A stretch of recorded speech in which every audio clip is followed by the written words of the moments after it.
at what point are you 51% good versus 49%? Should I have just held one more door open and I would have gone to the good place forever? With Christianity, they're like, you don't have to be good, you just have to have faith. So you create another false binary, which is believe or not believe. We're talking to Alex right now. How much has your wife loved you enough for you to see that you want to marry her? Is it 49%, 50%, 30%? We actually did a stream on Alex Hormozi months ago, and we came to a conclusion. We are going to dive into what exactly happened in that conversation, what most people actually didn't see, and how this reflects on Christianity, both encouraging us and warning us. But before we do any of that, Ed, hey man, make sure you guys subscribe if you are new to the channel and you are enjoying the content. Subscribe. It is free. Smash that like button, man, if you're liking the content. Let us know. It's going to help us reach more people and keep us in the algorithm. Let's get into this. If you guys don't know who Tony Robbins is, this is an introduction to who he is and some of the things that he's done. Tony Robbins, strategist to some of the most important people in the world, people that you have seen publicly and probably many more haven't seen privately that have impacted your life. And he's both a wealth strategist, but also a life strategist. And so we're talking politicians, royal families, US presidents, Margaret Thatcher, Princess Diana, Andre Agassi, Mike Tyson, just the great. Mike Tyson. And he's also published books. He's got 100 plus companies in his portfolio that do north of $7+ billion a year. And as impressive as that is, it's actually 12 billion now. 12 billion, there we go. I was going to say, I was like, I hope this number isn't wrong. I looked all over the internet. Most importantly, at least for me personally, is that you wrote books that changed my life directly. All right, so that's who Tony Robbins is. Just to give you some context, this clip has to do with who Alex Hormozi is. And I was like, oh, okay, so it makes sense. So let's go ahead and watch this real quick. Most of us in life try to pretend we're one thing. Society makes you try to pretend you're one thing. I'm sure your wife has multiple personalities. My wife sure does.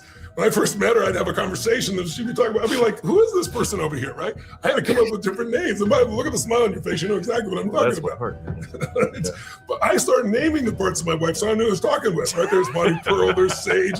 There's some names I can't tell you that are very Is this Friday night, Layla, or is this Tuesday morning, Layla? But the point of the matter is, we as humans try to reduce ourselves for simplicity's sake, and society does to one thing. It's easier to manage, right?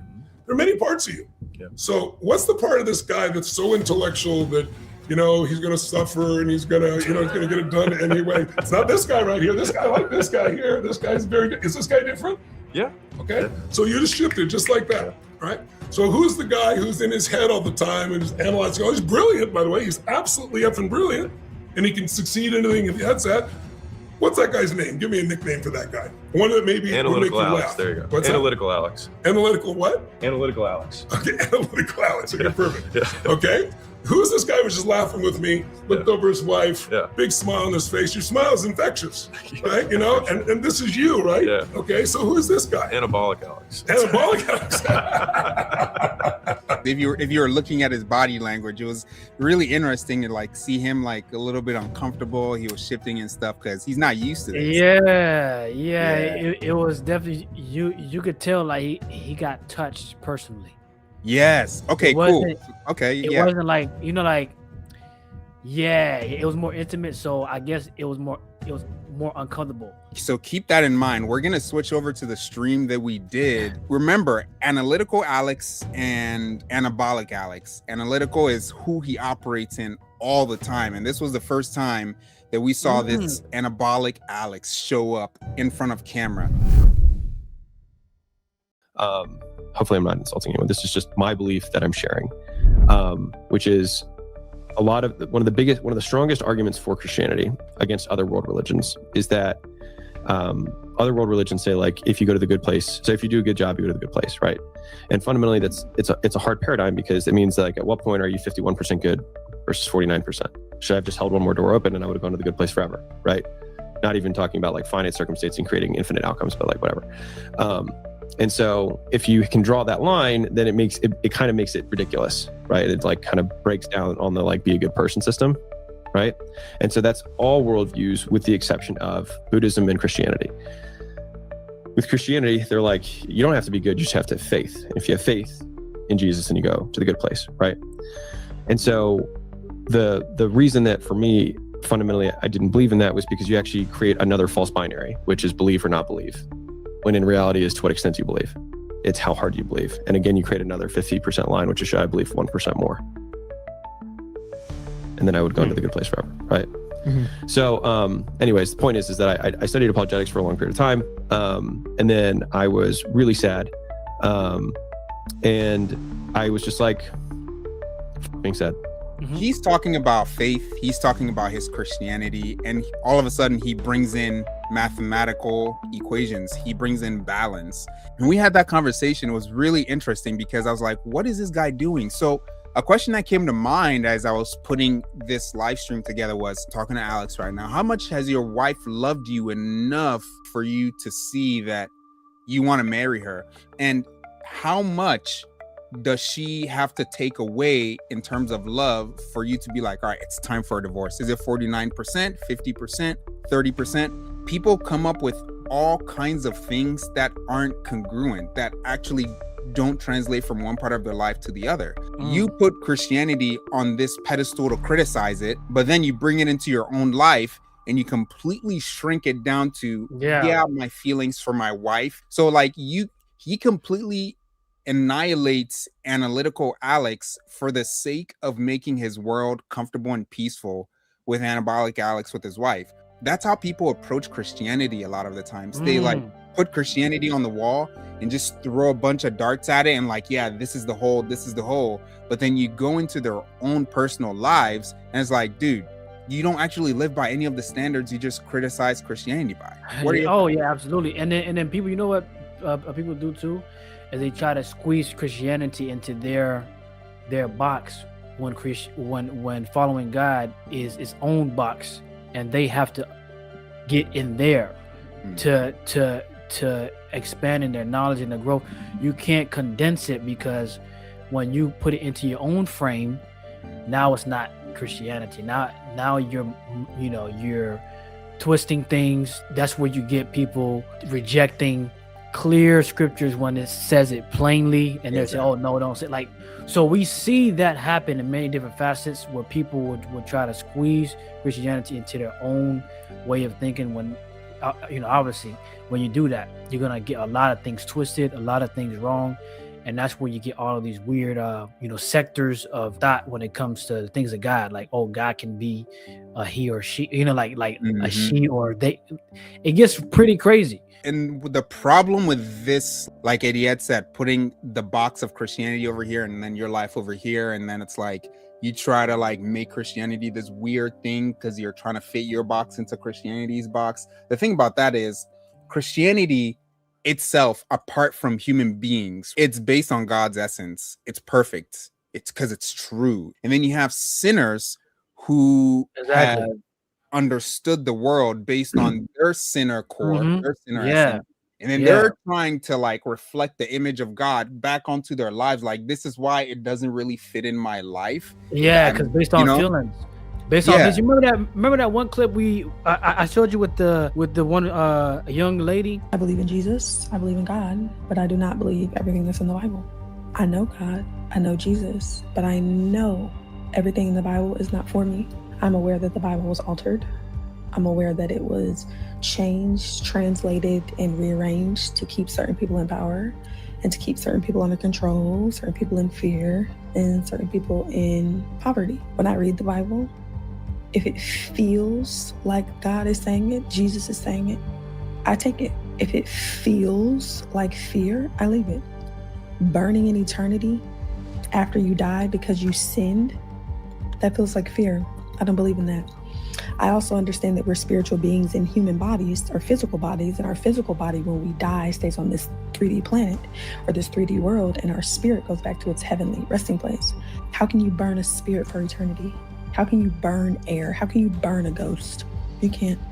So I don't believe everything that's in the Bible. I believe what serves me. I believe what feels good, what resonates. That's what people do. They mold it based on how they feel about it. And that's not landing on truth or standing on truth. You can't do that, because feelings are malleable. Feelings are there one day and not the next minute. You know what I mean? So if you're going based off feelings, it's going to morph by the second. Yeah. You know what I mean? But if you're Yeah. standing on truth, then it's gonna not change. And that's where, you know, we get the type of churches where it's LGBT certified. You know what I mean? Certified, yeah. Because based on their worldview and how they feel about a certain scripture, you know, or whatever, it's based on the feelings. It's not based on what the word is actually saying. Considering who Alex Hormozi is, considering that there is a disconnection between his mind, his lifestyle, and Christianity, because there's obviously a big disconnect there. It doesn't make sense. We just talked about that.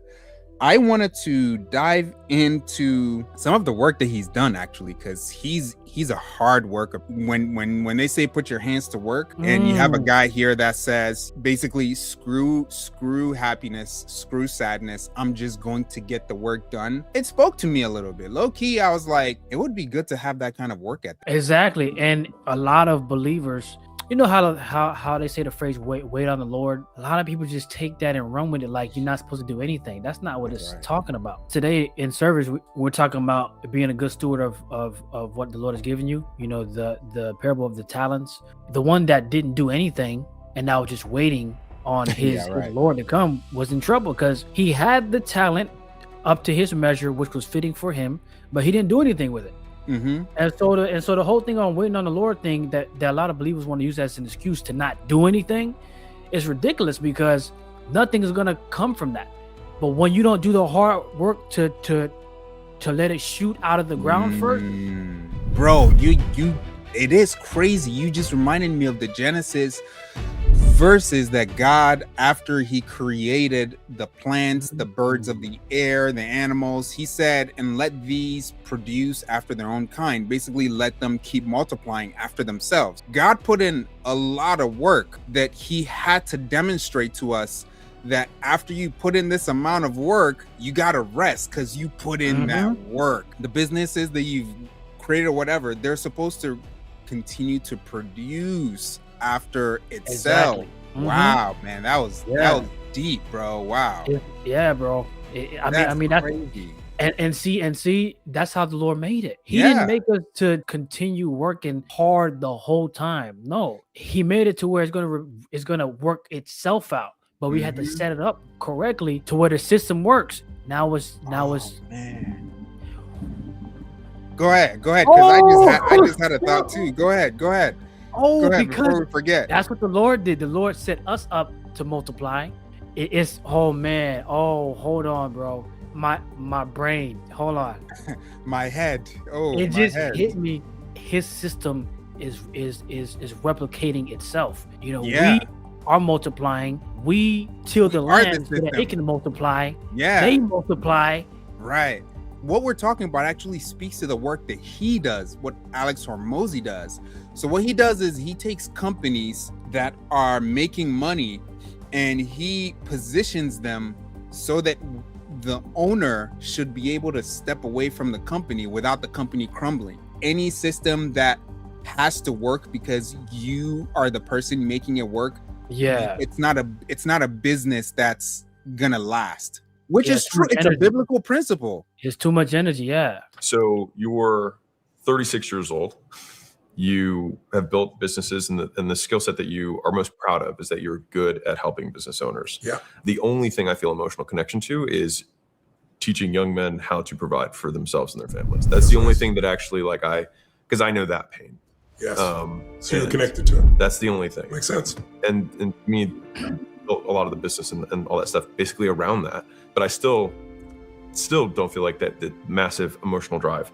That being said, what would you have played differently from your 36-year-old self to current that you could kind of pass on to me? Basically, what can I change about my behavior to maximize my enjoyment and size of impact? You have to make an enjoyment a priority, which you've not. But when you watch the clip that we did of Alex Hormozi maybe 4 months ago, he said, screw the happiness, screw the sadness, screw the emotion that comes with doing the kind of work that you're supposed to be doing. His work ethic is what God calls us to. But what he decided to do was the work that you're supposed to do is supposed to come with emotion behind it. So you'll hear a lot that don't turn your passion into a business or else you'll end up hating it. Why does your passion have to be something that only you get to enjoy for the rest of your life. So what he did was he likes helping young men who I think he said who have families or whatever make money. Yeah.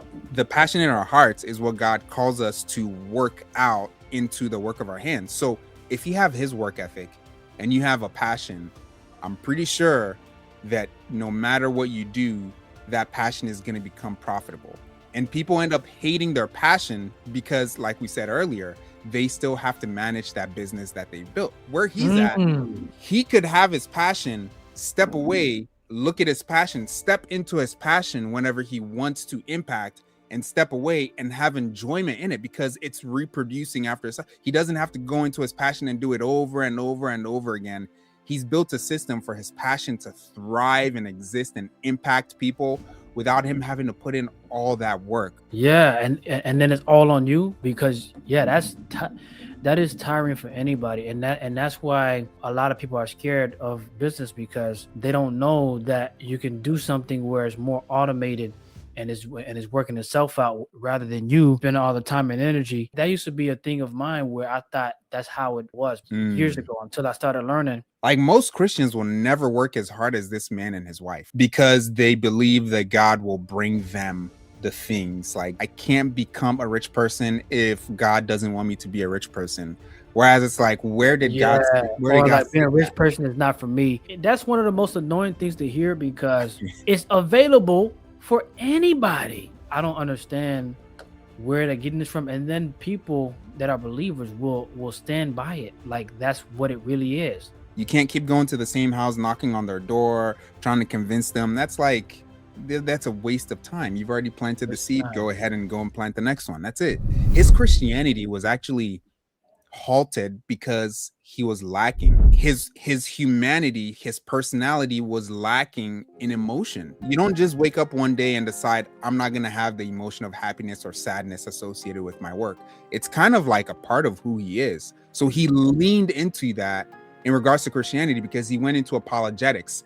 I'm going to logically prove to you, but him himself in his mind, the logic couldn't hit because you could always argue against even truth. You could always say, but when his wife tells him that she loves him and he feels it emotionally, he can't argue with that because he's not in the state of the analytical Alex. He is being emotional. Analytical Alex when it comes to Christianity, but then when it comes to his personal life and his wife and stuff, it's the emotional anaerobic Alex. In the conversation, he basically asks him in the clip I just played, how can I find this happiness? Tony Robbins basically says, the passion that you have is what you should be feeding into if you want this happiness thing that you're trying to get to. Well, there's another problem with that. Happiness is fleeting. You can't attain happiness and hold on to it. So at the end of the day, Alex Hormozi is another human being just like all of us. He's chasing things that he doesn't have, thinking that when he gets it, he's going to feel happy and fulfilled. So this is Ecclesiastes 2, verse 15. Then said I in my heart, as it happeneth to the fool, so it happeneth even to me, and why was I then more wise? Then I said in my heart that this is also vanity. He's saying essentially the same way the fool dies, the same way the wise man dies. The wise man doesn't die more wise than the fool. He goes on, for there is no remembrance of the wise more than of the fool forever. Seeing that which now is in the days to come shall be forgotten. And how dieth the wise man? As the fool. We all die the same way. Therefore I hated life, because the work that is wrought under the sun is grievous unto me, for all is vanity and vexation of spirit.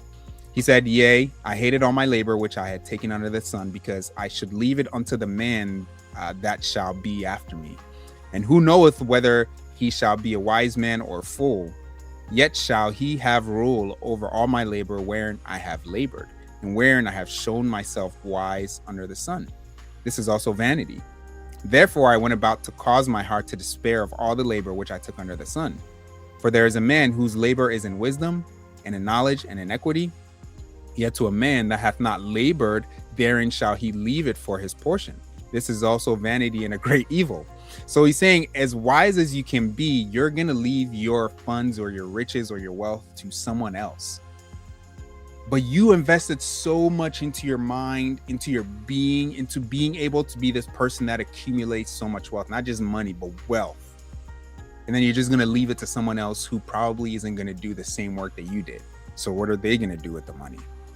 That type of thing. That's what Alex is looking at as far as his future. Is he's going to be hardworking, help all these young men. And then when he's ready to pass away, this is going to come up. He doesn't even have kids, right? He doesn't have kids. And Yeah, that's another thing they said too. If you don't, if he's not gonna have them, then he ain't leaving them for the kids. They did say on the thing, like he made a joke, like you should probably have some kids. Tony Robbins said that. But anyway, thank you guys for joining us on this stream. Peace. Peace.